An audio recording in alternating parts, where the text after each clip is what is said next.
पूर्णिमा का चांद देखा है कभी कि जब पूर्णिमा का चांद अपने भरे पूरे रूप लावण्य के साथ आकाश में उतरता है।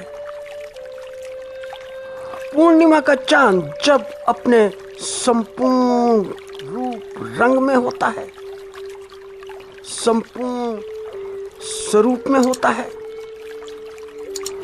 तो होता क्या है कि उसका प्रतिबिंब समुद्र में भी प्रतिबिंबित होता है, समुद्र में।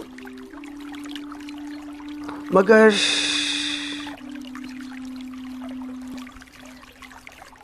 समुद्र में ऊंची ऊंची विशाल विशाल लहरें उठी हो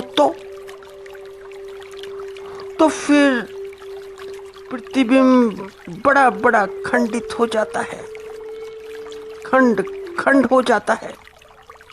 फिर चांद का प्रतिबिंब टिक नहीं पाता, स्थिर नहीं हो पाता, तो फिर प्रतिबिंब के रूप स्वरूप का कोई दर्शन नहीं होता।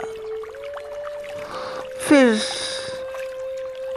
चांद में कोई सौंदर्य नहीं है, और सौंदर्य इसलिए नहीं है क्योंकि प्रतिबिंब ही नहीं बनता, क्योंकि प्रतिबिंब ही नहीं है। मगर जैसे ही समंदर की लहरें शांत होती हैं, शांत, समंदर जिस क्षण स्थिर होता है तो उसी क्षण पूर्ण रूप से चांद प्रतिबिंबित होने लगता है, अपने पूर्ण रूप में, अपने सौंदर्य में, बड़े अनुपम सौंदर्य में। और ये प्रतिबिंब देखकर कोई भी चकित हो सकता है, कोई भी अवाक हो सकता है। फिर ऐसा कौन है कि जो इस प्रतिबिंब को देखकर आनंदित ना हो, प्रफुल्लित ना हो, आह्लादित ना हो? ठीक ऐसे ही, बिल्कुल ठीक ऐसे ही हमारे भीतर भी उसी चांद का प्रतिबिंब है। हमारे भीतर के क्षितिज के ऊपर भी वही चांद है कि जिसका सौंदर्य बड़ा मनोहर है, बड़ा अनुपम है, पर दिखाई नहीं देता। और क्यों दिखाई नहीं देता? कारण क्या है? कारण सिर्फ इतना सा, क्योंकि मन के समंदर में विशाल विशाल लहरें हैं, बड़ी बड़ी लहरें। चित्त का सागर सारा लहरों से भरा पड़ा है। तो इन लहरों के कारण ही चांद दिखाई नहीं देता। इन लहरों के कारण से ही परमात्मा के दर्शन नहीं होते। इसीलिए तो कोई आत्मानुभूति नहीं होती। तो दुनिया में जितनी भी विधियां हैं, पूजाएं हैं, तो उनका सिर्फ एक ही उद्देश्य है, और उद्देश्य सिर्फ एक ये है कि मन की लहरें शांत हो जाएं। बस मन की लहरें शांत हो। क्योंकि चांद को क्या निकालना? चांद तो पहले से ही है, चांद तो पहले ही निकला हुआ है। चांद के साथ क्या किया जा सकता है?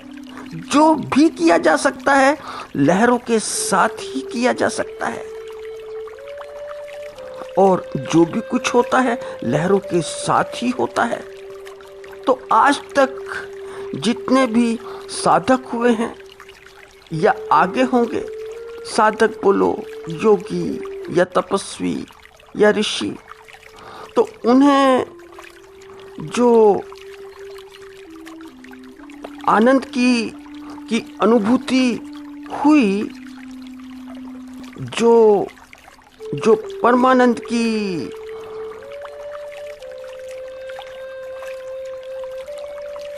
फीलिंग हुई, वो इसीलिए ही हो सकी कि मन की लहरें शांत हो गईं। और एक बात और जो कि अनुभव का विषय है, वो ये है कि जब मन में लहरें नहीं होती हैं, जब लहरें शांत होती हैं, तो फिर मन भी नहीं होता। होते हुए भी नहीं होता। मन है तो सही, पर होते हुए भी नहीं है। और यह जो अनुभव है, खुली आंखों के ध्यान से अनुभूत होता है। इसकी अनुभूति खुली आंखों से होती है, जागते हुए होती है। और जिससे जागते हुए ऐसी अनुभूति हो, तो थोड़ा सा जागने का अर्थ लो, मीनिंग लो कि जागने का अर्थ है क्या। घूमते फिरते, टहलते, बात करते, उठते बैठते, तो जागकर, तो जिसकी चित्तवृत्तियां, मन की लहरें जागते हुए भी शांत रह सकती हैं, तो फिर उसका बैठकर बड़े आराम से ध्यान हो सकता है। क्योंकि जागते हुए है, तो फिर बैठ जाओ, या आंखें बंद हो या खुली हो, फिर कोई अंतर नहीं पड़ता। तो ध्यान का सीधा सीधा सा मतलब है कि मुक्ति। ध्यान का रिजल्ट है मुक्ति, थोड़ी देर के लिए मुक्ति। और मुक्ति होती किससे है? विचारों से मुक्ति, विचारों से, संस्कारों से मुक्ति, इच्छाओं से मुक्ति, भावों से मुक्ति, मन से मुक्ति, मन से भी मुक्ति। इसीलिए तो मुक्ति मनातीत है, मनातीत घटना है। और जिस पल मुक्ति की घटना घटती है, उसी पल, ठीक उसी पल समाधि घट जाती है।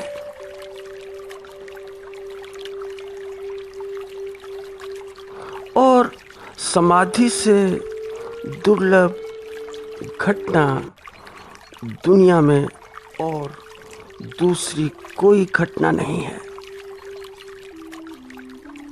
समाधि एक अद्वितीय घटना है, अद्वितीय, क्योंकि बिना समाधि के भगवान के दर्शन नहीं होते। समाधि होते ही फूट पड़ा सोता, फूट गया आनंद का स्रोत, तो परमानंद की नदी बहने लगी, निकल आई गंगोत्री, निकल आए लाखों लाखों सूरज, और लाखों लाखों सूरज जब शरीर में निकल आए, तो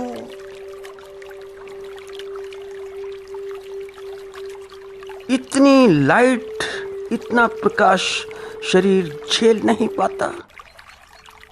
इतनी कैंडिला की लाइट, तो आंखें चुंधिया चुंधिया जाती हैं। आलोक ही आलोक है, प्रकाश ही प्रकाश है। और समाधि में ऐसा आनंद है कि जो अकथनीय है, अकल्पनीय है, अवर्णनीय है, बड़ा अनुपम है, अलौकिक है, अद्वितीय है। क्योंकि विस्फोट पे विस्फोट जैसा कि एटॉमिक एक्सप्लोजन में होता है, ये मस्त दशा है, मस्त अवस्था है। क्योंकि ये मानव का फूटना है, मानव का जो अंतःकरण होता है वहां पर भयंकर विस्फोट है। तो प्रस्फुटन है मानव का। तो प्रस्फुटन के बाद फिर मानव मानव नहीं रहता, कुछ और हो जाता है। क्योंकि घड़ा फूट गया, फूटा घड़ा। ध्यान के पत्थर से, ध्यान की चोट से तो बिखरा सारा व्यर्थ, बह गया सारा व्यर्थ, निकल गया। वो व्यर्थ निकल गया कि जिसे हम मक्खन समझते थे कि मक्खन है। और मक्खन है क्या? कि मेरापन, मेरा, मेरा धन, मेरा तन, मेरा मन, मेरा, सब बिखर गया, सब बह गया। यह सच्चित आनंद स्वरूप अस्तित्व का अनुभव है और कुछ भी नहीं। और अनुभव ऐसा है कि मैं तो आंखें मिला के उनकी बातों में आके सूरत अपनी दिखा के मैं चली आई और ऐसे में भीग गई कि जैसे कि बरसात हुई। इतना तो याद है मुझे कि उनसे मुलाकात हुई। बाद में जाने क्या हुआ, ना जाने क्या बात हुई।